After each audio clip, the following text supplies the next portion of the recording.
Em nome do Pai, e do Filho, e do Espírito Santo. Amém. Jesus, vindo a Nazaré, disse ao povo na sinagoga: Em verdade eu vos digo, que nenhum profeta é bem recebido em sua pátria. De fato, eu vos digo, no tempo do profeta Elias, quando não choveu durante 3 anos e 6 meses, e houve grande fome em toda a região, havia muitas viúvas em Israel. No entanto, a nenhuma delas foi enviado Elias, senão a uma viúva que vivia em Sarepta, na Sidônia. E no tempo do profeta Eliseu, havia muitos leprosos em Israel. Contudo, nenhum deles foi curado, mas sim Naamã, o sírio. Quando ouviram estas palavras de Jesus, todos na sinagoga ficaram furiosos. Levantaram-se e o expulsaram da cidade. Levaram-no até o alto monte sobre o qual a cidade estava construída, com a intenção de lançá-lo no precipício. Jesus, porém, passando pelo meio deles, continuou o seu caminho. Palavra da salvação, glória a vós, Senhor. Meus irmãos e minhas irmãs, estamos no Evangelho de São Lucas, capítulo 4, do versículo 24 até o 30, neste tempo, que é um tempo propício, é o tempo favorável, é o tempo de conversão, é o tempo de mudar de vida. Que tristeza esse evangelho, muito triste. Eu vou explicar para você por que é muito triste. Jesus, ele foi criado na cidade de Nazaré, mas ele nasceu em Belém. E na cidade de Nazaré, quando Jesus chegou ali, na idade dele dos 30 anos, Jesus se dirigiu ao deserto. Lá no deserto ele ficou 40 dias e foi tentado pelo diabo. Depois, Jesus ele foi batizado e ele veio para a cidade de Nazaré. Logo após o batismo, o pai revela que esse é o filho muito amado. Lembremos que naquele momento que João Batista batizou Jesus, o céu se abriu, uma voz se fez ouvir: este é meu filho bem amado. O Espírito Santo veio sobre Jesus. E ali Jesus começou a sua vida pública. Ele, cheio do Espírito Santo, ele foi para Nazaré. E entrando na sinagoga de Nazaré, depois vocês confiram, isso tudo está aqui nesse capítulo 4 do Evangelho de São Lucas, como também no Evangelho de São Mateus, no capítulo 4, mas Lucas está mais detalhado. Então Jesus chega na sinagoga e ali ele abre o livro do profeta Isaías. E ele diz: o Espírito do Senhor repousa sobre mim, porque ele me enviou. Agora ele começa a dizer: ele me enviou para proclamar a boa nova, para tirar os que estão presos do cárcere. Tudo isso, meus irmãos, é numa visão espiritual, porque o diabo nos fez cativo deles com o pecado original. Claro, nós fomos batizados, fomos livres do pecado, mas as consequências do pecado ficou. E o demônio que tentou Jesus, ele também continua a nos tentar. E ali no Evangelho de São Lucas diz que foi até o evangelho do primeiro domingo da quaresma. Depois você confira lá. E lá vai dizer que depois que ele tentou Jesus, ele foi embora para pegar Jesus em outra situação. Então Jesus começa a dizer para o povo que ele é o que Isaías havia falado, que foi Isaías capítulo 61, a passagem que Jesus leu.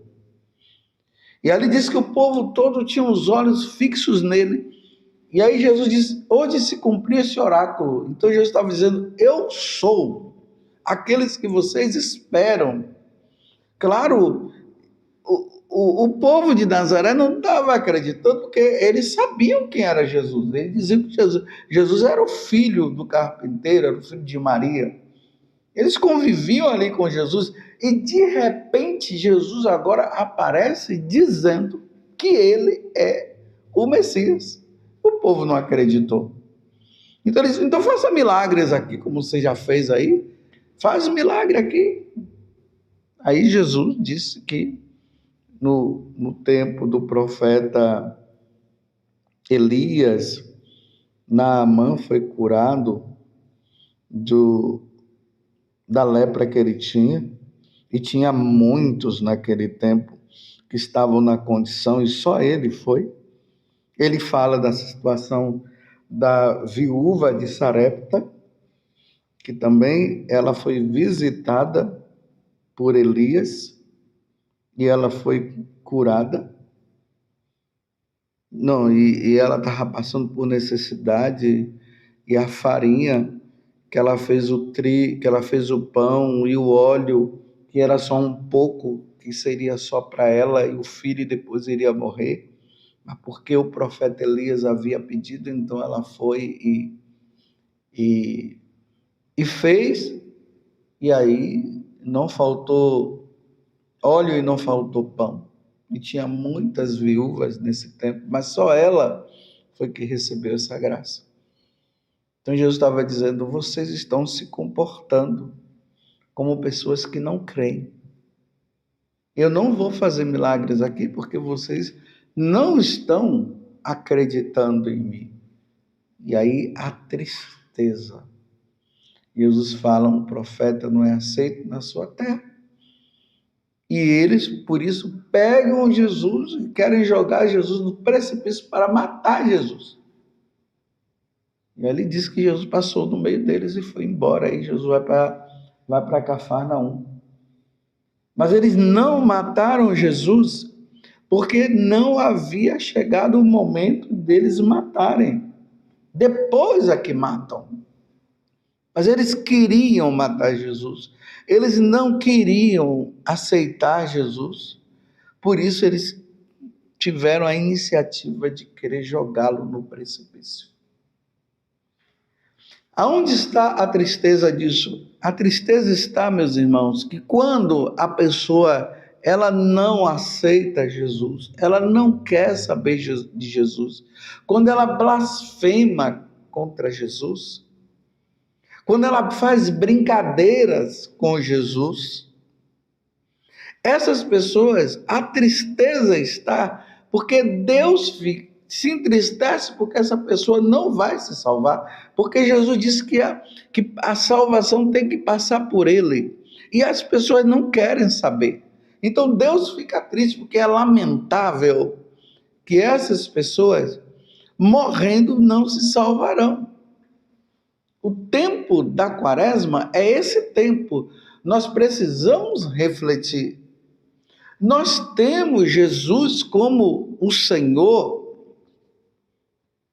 como o Redentor, como o Salvador. Eu creio verdadeiramente em Jesus, como nós professamos na nossa profissão de fé. Creio em Jesus Cristo ou não creio? Lembremos, meus irmãos, que tem algumas seitas aqui no Brasil que elas chegam batendo na nossa porta e eles creem que Deus é Deus, o Pai é Deus, mas eles não creem em Jesus Cristo, eles não creem. Jesus Cristo para eles é um grande profeta, foi um grande homem, é um ser iluminado, mas não acredita em Jesus Cristo como Deus e Senhor. Precisamos tomar cuidado. E aí nós vamos vendo, como eu sempre trago, porque também é uma preocupação com os estudantes que têm ido aí para suas escolas, faculdades, e têm se deparado com professores ateus que não acreditam em Deus, não acreditam em Jesus Cristo, e têm conseguido fazer uma lavagem cerebral naqueles católicos, naqueles jovens católicos, e agora eles já estão dizendo que Jesus não é Deus coisa nenhuma. E isso é matar Jesus, é querer matar Jesus. Claro que ninguém vai matar Jesus, mas só que o efeito é contrário. Quando se quer matar Jesus, a pessoa está matando a si próprio. Quando ele quer eliminar Jesus, ele está se eliminando. Entenda isso. Porque a maior catástrofe para o ser humano é quando ele quer tirar Jesus do seu lugar. Isso aqui foi uma das grandes coisas que aconteceu com a Revolução Francesa. A Revolução Francesa foi um ataque à monarquia, ao rei, e um ataque ao papado, ao papa, eliminando o rei e eliminando o papa. Os homens se tornam os deuses, porque uma vez que não quer aceitar Jesus como Deus e Senhor, o que é que acontece? A pessoa, ela se torna Deus, ela acha que ela é Deus. E é essa situação que o mundo está hoje. Aí usam a desculpa dos maus exemplos dos padres, e aqui eu não quero dizer que nós padres não damos mau exemplo, não, tem muito de nós e muitas coisas é culpa nossa. E nós precisamos sim criar vergonha na cara e levar uma vida santa também. Mas usando dessa ou daquelas desculpas, não querem aceitar Jesus, querem jogar Jesus no precipício, querem eliminar Jesus. Ninguém vai eliminar Jesus, ninguém vai conseguir eliminar Jesus, ninguém vai conseguir destruir a igreja de nosso Senhor Jesus Cristo, que é a igreja católica, ninguém consegue. As portas do inferno não vão prevalecer contra ela. Mas a tristeza maior é saber que essas pessoas, elas estão se eliminando. Eu repito, quando se quer eliminar Jesus, na verdade a pessoa está se eliminando. É ela que vai se perder. É ela que não vai se salvar. Porque depois, meus irmãos, nós teremos que passar para o outro lado. Meus irmãos, não entremos nesta questão materialista, nessa questão aí comunista, que fala que Deus não existe e que fala também que não existe eternidade, e por isso nós precisamos viver a vida aqui. Isso é mentira. Nós não viemos para esse mundo apenas para desfrutar desse mundo, depois morrer e tudo acabou. Jesus Cristo precisa ocupar o lugar necessário na nossa vida, na vida de todos, para que todos um dia possam se salvar. Você está compreendendo? Estamos no tempo da Quaresma. É tempo de reflexão. Eu pergunto mais uma vez: Jesus é o Senhor da tua vida? Ou Jesus já foi o Senhor da tua vida e agora ele não é mais o Senhor da sua vida? É isso? Se for isso, é necessário que ele volte para o lugar dele. Senão nós não nos salvaremos. O que nós podemos fazer no dia de hoje, se não pedir pela nossa conversão, e pedir a Jesus: Senhor, se existe alguma coisa, alguma situação na minha vida que o Senhor não reina, que o Senhor reine. E ao mesmo tempo, não com presunção, não por querermos julgar que somos melhores do que o outro. Lembremos ontem, na Santa Missa, a segunda leitura, que foi da primeira carta de São Paulo aos Coríntios, que ele disse: aqueles que se julgam estar em pé, cuide de não cair. Não é nos julgando melhor do que ninguém, mas é a evidência de saber que pode ser que tenha pessoa na sua família que eliminou Deus da vida dele, que eliminou Jesus, e que não quer saber de Jesus.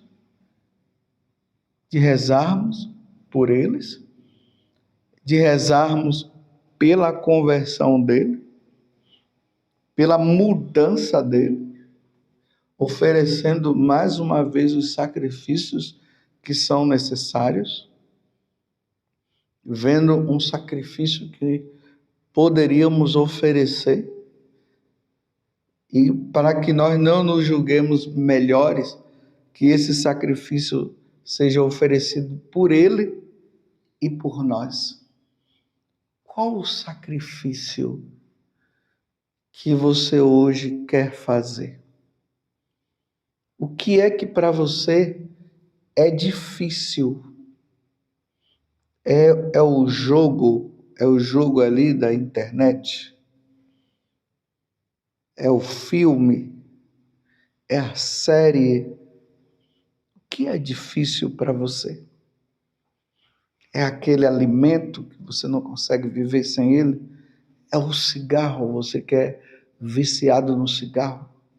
Fazer o propósito de hoje não fumar?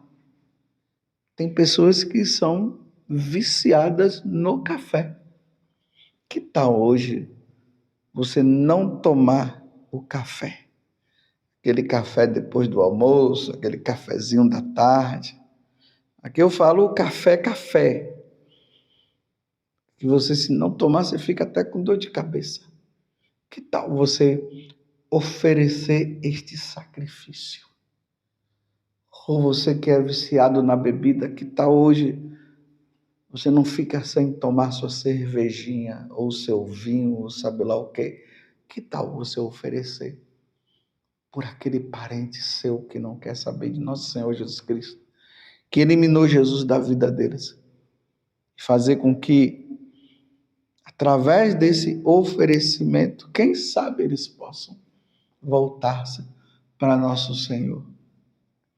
Que Deus, então, nos dê a graça no dia de hoje de uma verdadeira conversão, de uma verdadeira mudança de vida. Ó Virgem Santíssima, não permitais que eu viva e nem morra em pecado mortal. Em pecado mortal eu não hei de morrer, porque a Virgem Santíssima há de me valer. Valei-me, Virgem Santíssima. Louvado seja nosso Senhor Jesus Cristo, para sempre seja louvado, e a sua Mãe Maria Santíssima, e desça sobre você a bênção de Deus Todo-Poderoso, Pai, Filho e Espírito Santo. Amém.